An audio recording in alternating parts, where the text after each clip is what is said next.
Hello दोस्तों, स्वागत है आपका अपने YouTube चैनल पीके क्लासेस में।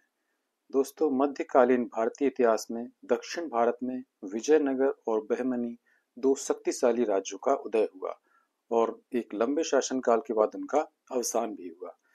हम पिछले वीडियो में विजयनगर को पढ़ चुके हैं और आज हम बहमनी साम्राज्य के बारे में जानेंगे।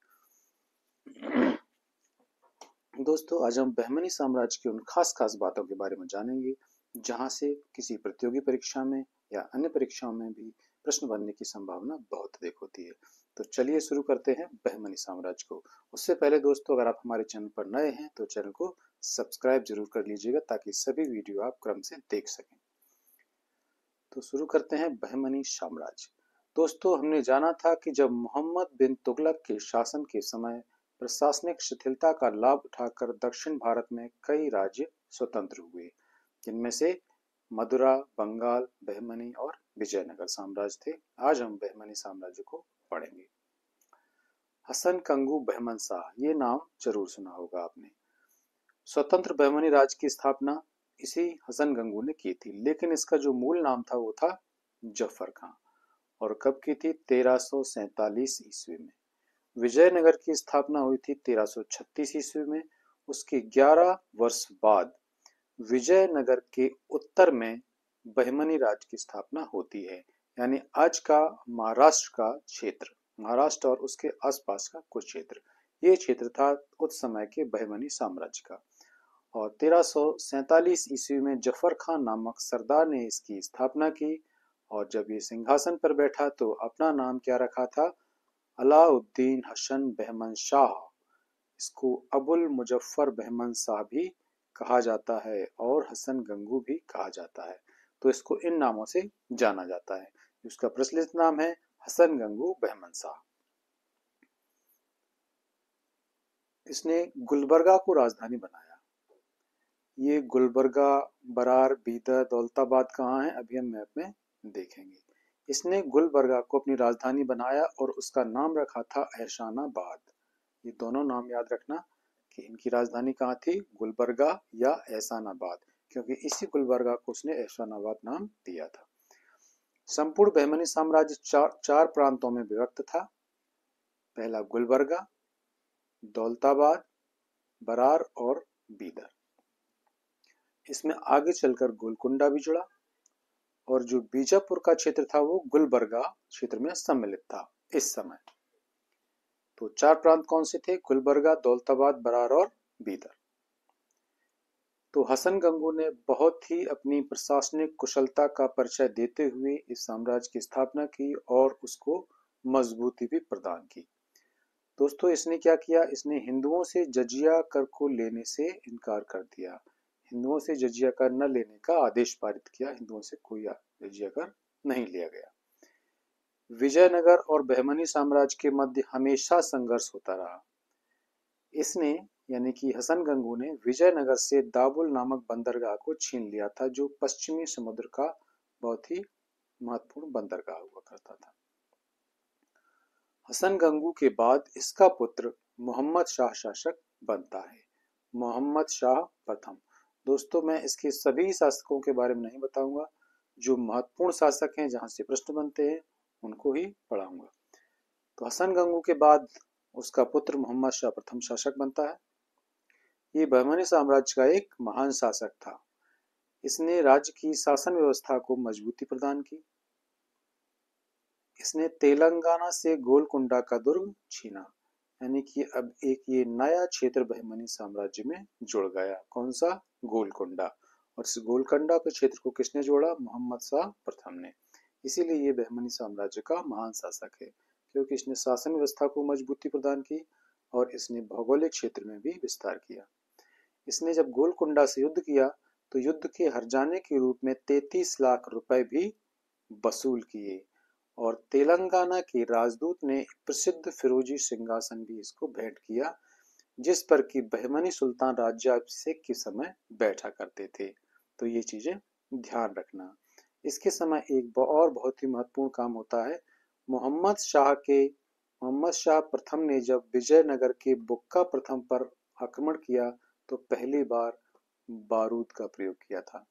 हमने बुक्का प्रथम को जब पढ़ा था तब भी पढ़ा था कि बुक्का प्रथम और मोहम्मद शाह प्रथम के मध्य संघर्ष हुआ, जिसमें पहले मोहम्मद शाह प्रथम की विजय हुई जब उसने बारूद का प्रयोग किया, फिर बाद में बुक्का प्रथम की विजय हुई जब उससे रायचूर दोआब का क्षेत्र बुक्का प्रथम ने छीन लिया था।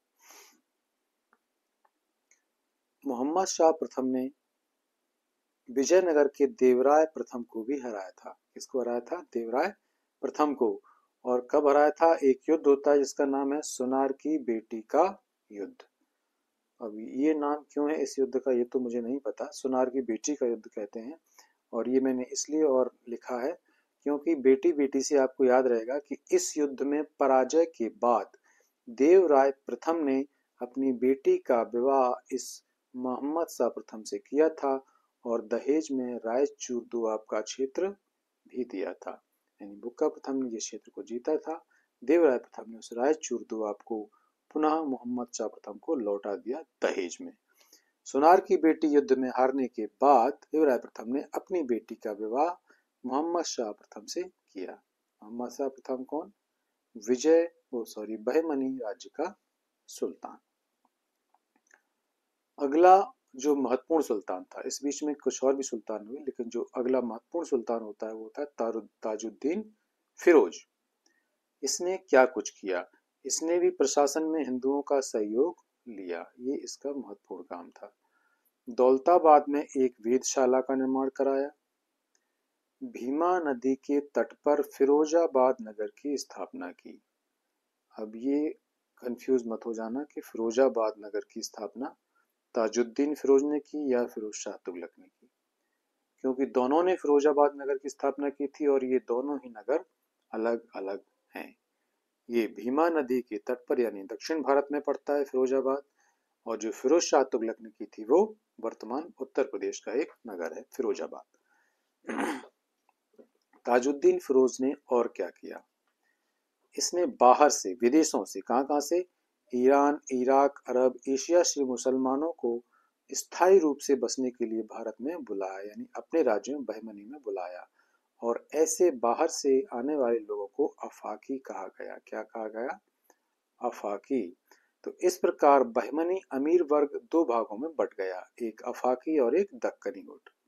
दक्कनी यानी दक्षिण भारत के जो मूल रूप से भारतीय अमीरों का वर्ग था वो दक्कनी वर्ग कहलाता था, और जो बाहर से यानी विदेशों से जो मुसलमान बुलाए गए थे उनका जो अमीर वर्ग था वो अफाकी कहलाता था। इन दोनों में हमेशा संघर्ष की स्थिति बनी रही, जो बाद में बहमनी साम्राज्य के विघटन में भी सहयोगी बना। अगला जो सुल्तान था वो शिहाबुद्दीन अहमद प्रथम। इसके समय क्या खास बात हुआ? सबसे जो खास बात हुई वो थी राजधानी परिवर्तन। अभी हमने पढ़ा था कि हसन गंगू ने गुलबर्गा को अपनी राजधानी बनाया था, जिसका नाम रखा था एहसानाबाद। इस शिहाबुद्दीन अहमद शाह प्रथम ने बीदर को राजधानी बनाया और उसका नाम रखा मोहम्मदाबाद। ये लोग एक तो राजधानी बनाते थे, दूसरा नाम और रख देते, हमको याद करने के लिए नई मुसीबत खड़ी कर देते हैं। ऐसा है क्या? चलिए कोई बात नहीं, लेकिन हमें याद तो रखना है दोनों चीजें, क्योंकि प्रश्न कैसे कहां से पूछेंगे कुछ नहीं पता। तो शिहाबुद्दीन अहमद शाह ने बीदर को राजधानी बनाया और नाम रखा मोहम्मदाबाद। यहाँ से जो आगे के हम 3 या 4 सुल्तान पढ़ेंगे ये है बीदर या मोहम्मदाबाद के बहमनी शासक, और ऊपर के जो हमने मुख्य 3 शासक पढ़े, शासक तो और भी हुए, तो ये थे गुलबर्गा के बहमनी शासक। ठीक है, तो ये गुलबर्गा के थे, बाद में ये बीदर को राजधानी बनाते, तो ये बीदर के बहमनी शासक कहे जाते हैं। इसका शासनकाल न्याय और धर्मनिष्ठता के लिए बहुत प्रसिद्ध था, क्योंकि ये न्यायप्रिय राजा था, और इसी कारण इसको वली या संत अहमद कहा जाता था। क्या कहा जाता था? अहमद शाह वली या संत अहमद कहा जाता था। ये एक महत्वपूर्ण तथ्य याद रखना।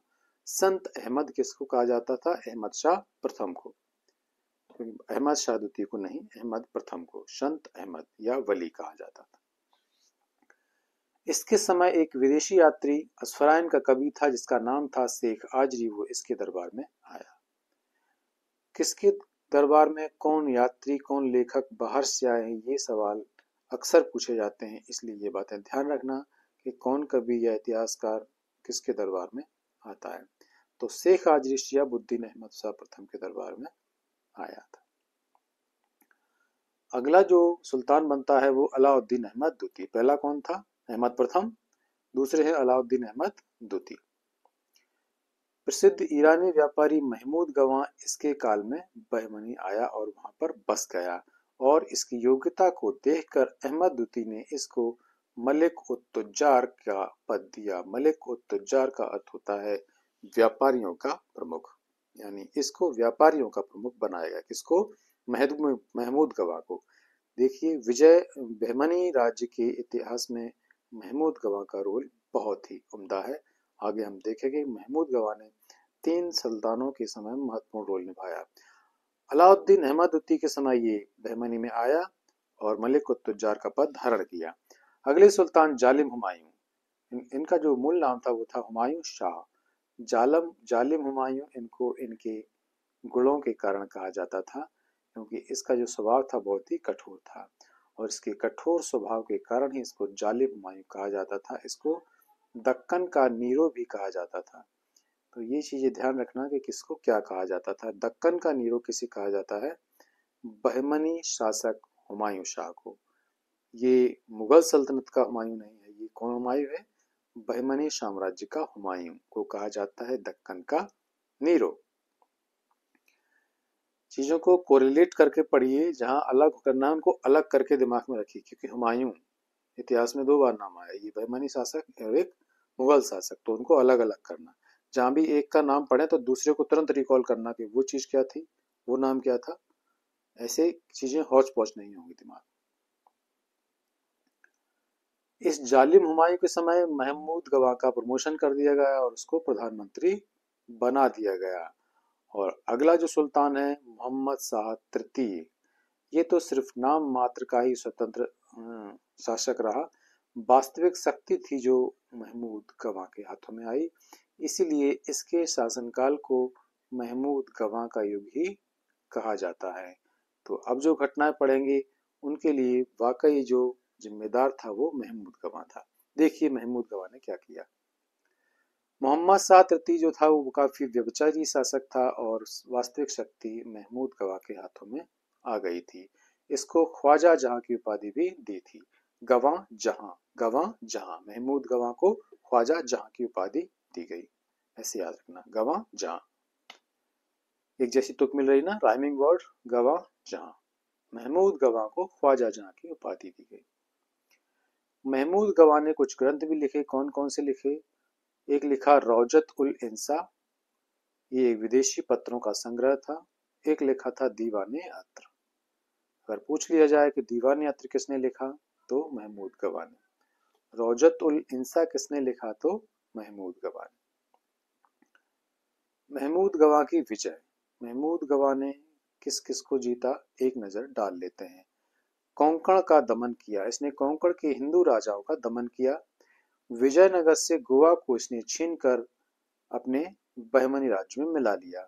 इसने कांजीवरम को भी जीता, और इसने खलना का दुर्ग जीता, और इन सब जीते हुए प्रदेशों को बहमनी साम्राज्य में मिलाया, और इस तरह बहमनी साम्राज्य की भौगोलिक सीमा का विस्तार किया। इसके समय रूसी यात्री निकितिन बहमनी आया था।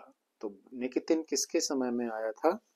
महमूद गवां या मोहम्मद शाह तृतीय के समय, क्योंकि यही दोनों का ही समय माना जाता है। अब महमूद गवां के साथ ट्रेजेडी क्या हुई? महमूद गवां ईरानी अमीर था, यानी कि अफाकी था। तो जो भारतीय अमीर थे वो महमूद गवां से जलते थे कि ये व्यक्ति बाहर से आकर यहाँ पर इतनी उन्नति की, और ये प्रधानमंत्री बना, और अब तो पूरी शासन सत्ता ही संभाल रहा है। तो जब भी कोई बहुत जल्दी उन्नति करता है तो उसके विरोधी बहुत ज्यादा तैयार हो जाते हैं, और ऐसे ही महमूद गवां के विरोधी उत्पन्न हुए, और वो तो मूल रूप से यहीं के थे। इन्होंने क्या षड्यंत्र रचा इसके खिलाफ? एक जाली पत्र तैयार किया और सुल्तान को दिखाया, और सुल्तान को विश्वास दिलाया कि ये विजयनगर के सुल्तानों से जो पत्राचार कर रहा है और हमारे साथ विश्वासघात कर रहा है। और जब सुल्तान को ये बात बताई तो सुल्तान पहले से शराब के नशे में था। विद्रोही अमीरों ने मौका देखकर ये बात बताई कि सुल्तान तुरंत ही उसका यकीन कर ले, और शराब के नशे में सुल्तान ने महमूद गवा को मृत्यु दंड का आदेश दे दिया। 5 अप्रैल 1481 को महमूद गवा को मृत्यु दंड दे दिया गया, उसका वध कर दिया गया। ये तारीख याद रखना, 1451 पूछ ली जाती है कभी कभी कि महमूद गवा को मृत्यु दंड कब दिया गया, तो अप्रैल 1481 को। महमूद गवा की कहानी हो गई खत्म। और इस महमूद गवा की कहानी खत्म होने के साथ ही विजयनगर धीरे धीरे पतन की ओर अग्रसर होता चला गया, क्योंकि उसके बाद कोई भी शक्तिशाली और योग्य सुल्तान नहीं हुआ।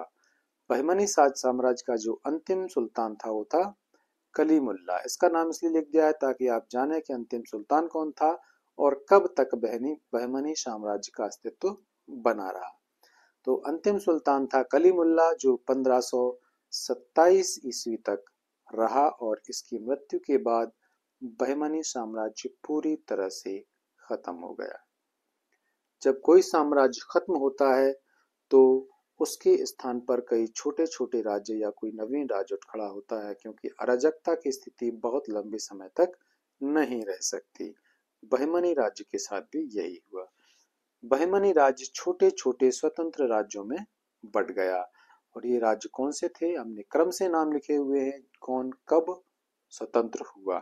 तो बहमनी साम्राज्य से सबसे पहला जो स्वतंत्र होने वाला राज्य था वो था बरार। ये याद रखना, पूछे जाते हैं कि बहमनी साम्राज्य से सबसे पहले स्वतंत्र होने वाला राज्य कौन था, बरार। और अगर क्रम से सजाने को आ जाते हैं तो सभी नाम क्रम से याद रखना।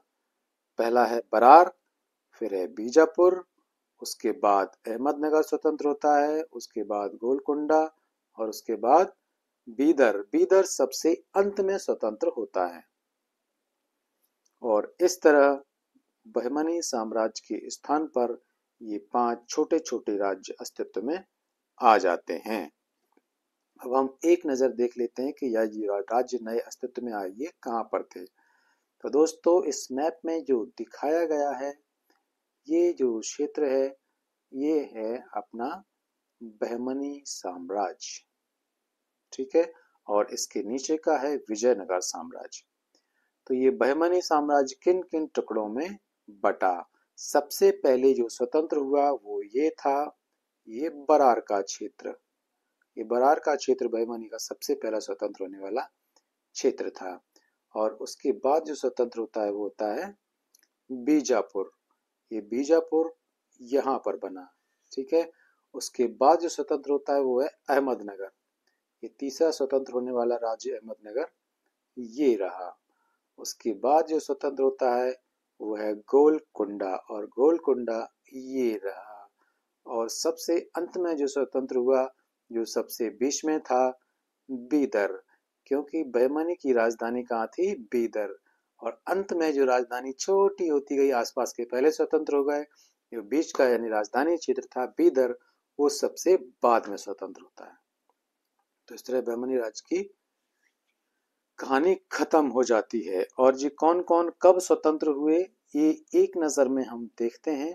ये याद करने में आप लोगों को बहुत कठिनाई होती है और मैंने बहुत मेहनत से एक ऐसा डायग्राम ये बनाया है ताकि आपको ये आसानी से याद हो सके कि कौन सा प्रांत कब स्वतंत्र हुआ, कब किस नए राज्य ने इसका अधिग्रहण कर लिया और कब ये मुगल सल्तनत में मिल गए। तो एक पेज में ये सारी चीजें जानेंगे, बस इसको दिमाग में छाप लेना है, ठीक है। एक संक्षेप में बस देख लेना, इसको बार बार पढ़ते रहना। सबसे पहले स्वतंत्र कौन होता है, बरार। बरार 1484 ईस्वी में बहमनी से स्वतंत्र होता है और इसको स्वतंत्र करने वाला था फतेह उल्लाह इमाद शाह। इसने बरार में इमाद शाही राजवंश की स्थापना की थी। बाद में बरार को अहमदनगर में मिला लिया गया था। बरार को अहमदनगर में 1575 ईस्वी में मिलाया गया था। तो इस तरह ये जो बरार का समय है वो लगभग अपना 90 वर्ष तक रहा। अब हम आते हैं अहमदनगर। अहमदनगर जो था वो बहमनी साम्राज्य से स्वतंत्र हुआ था 1498 ईस्वी में, तीसरे नंबर पर हुआ था। यहाँ हमने इसलिए लिखा है क्योंकि बाद में अहमदनगर ने बरार को जीत लिया था। तो अहमदनगर को जो स्वतंत्र किया था वो थे अहमद मलिक। इन्होंने अहमदनगर में स्वतंत्रता की स्थापना की थी। और अहमदनगर ने 1575 ईस्वी में बरार को हथिया लिया था। तो अब बरार कहाँ आ गया? अहमदनगर में, यानी कि पूरा अहमदनगर हो गया। और इस अहमदनगर को शाहजहां ने 1633 ईस्वी में मुगल सल्तनत में मिला लिया था। तो 1633 में शाहजहां ने अहमदनगर को मुगल साम्राज्य में मिलाया। ये प्रश्न पूछा जाता है, कई बार पूछा जाता है। इसमें जो लिखे हैं सब वही हैं जो प्रश्न पूछे जाते हैं। बहुत संभावना ये चीजें पूछ ली जाए। तो आप सन को क्रम से याद रखना, सारी चीजें क्रम से सजाना, तो चीजें याद रहेंगी। और ये चूंकि कठिन टॉपिक है, हौच पौच भी हो जाता है, इसलिए इसको बार बार रिवीजन करते रहें। बीदर, ये सबसे अंत में स्वतंत्र हुआ था बीदर, लेकिन यहाँ हमने इसका डायग्राम ऐसा बनाया कि इसको पहले पढ़ लेते हैं। बीदर 1527 में स्वतंत्र हुआ। 1527 ने बताया था कलीमुल्ला की मृत्यु हो जाती है। जब 1527 में कलीमुल्ला की मृत्यु होती है, कलीमुल्ला कौन? अंतिम बहमनी शासक। जी हाँ, उसकी मृत्यु के बाद बीदर में जो कासिम बरीद ने बरीद शाही वंश की स्थापना की थी। और इस बीदर को बीजापुर ने जीत लिया था 1618 ईस्वी में। बीदर बीजापुर, बी एक बी बीदर का और एक बी बीजापुर का, यानी कि बीजापुर ने बीदर को जीत लिया 1618 में। यानी कि ये भी लगभग 90 वर्ष तक स्वतंत्र रहा बीदर। उसके बाद बीजापुर ने इसको हड़प लिया। और बीजापुर कब स्वतंत्र हुआ था? 1489 ईस्वी में बीजापुर स्वतंत्र हुआ। और इसको स्वतंत्र, पहले जो स्वतंत्र शासक थे वो थे यूसुफ आदिल शाह। इन्होंने बीजापुर में आदिल शाही वंश की स्थापना की थी। कई बार प्रश्न यही पूछ ले जाते हैं कि आदिल शाही वंश कहाँ पर था? तो बीजापुर में था। ठीक है। बरीद शाही कहाँ था? बीदर में था। बीदर बरीद, बीदर बरीद, बीदर में कौन सा? बरीद शाही। अब बीजापुर ने बीदर को हड़प लिया था, फिर बीजापुर को भी तो किसी ने जीता होगा। जी हाँ, बीजापुर को जीता था औरंगजेब ने 1486 ईस्वी में और जीतकर मुगल साम्राज्य में मिला लिया था। किसने? औरंगजेब ने। एक प्रांत और बचा है, गोलकुंडा। ये तो 5 प्रांत अलग हुए थे बहमनी से। गोलकुंडा 1518 में स्वतंत्र हुआ था और इसको स्वतंत्र किया था कुतुब शाह ने। कुतुब शाह ने स्वतंत्र होकर गोलकुंडा में कुतुब शाही वंश की स्थापना की थी। तो कुतुब शाही वंश कहाँ था? गोलकुंडा में। और गोलकुंडा को मुगल साम्राज्य में मिलाया था औरंगजेब ने 1687 ईस्वी में। याद रहेगा, 1686 ईस्वी में औरंगजेब ने बीजापुर को मिलाया और एक साल बाद 1687 ईस्वी में गोलकुंडा को औरंगजेब ने मिला लिया। और अहमदनगर को किसने मिलाया था? शाहजहां ने। कब? 1633 ईस्वी में। तो इस तरह जो बहमनी साम्राज्य था वो पूरा का पूरा मुगल साम्राज्य में मिल जाता है बाद में। देखो हमने कहां से कहां लिंक जोड़ दी। ठीक है, ऐसे ही आप लिंक से लिंक जोड़ते रहिए, कड़ियां से कड़ियां जोड़ती रहिए और इतिहास को मनोरंजक बनाते रहिए और उसको पढ़ते रहिए। ठीक है दोस्तों, आपको वीडियो कैसा लगा हमें कमेंट करके जरूर बताएं। वीडियो को लाइक करें, चैनल को सब्सक्राइब जरूर से जरूर करें, अपने दोस्तों को वीडियो लिंक शेयर भी करें ताकि वो भी अपना ज्ञानवर्धन कर सकें। और जो इतिहास विषय के विद्यार्थी हैं उनको तो मेरे नोट्स अवश्य ही पढ़ने चाहिए, वीडियो देखना चाहिए, नोट्स का प्रिंट ले लें या खुद से लिखें या हमें कॉल करें हमसे नोट्स मंगाने के लिए, हम आपको नोट्स प्रोवाइड कराएंगे। तो दोस्तों खुश रहिए, पढ़ते रहिए, मिलते हैं नेक्स्ट वीडियो में, तब तक के लिए धन्यवाद।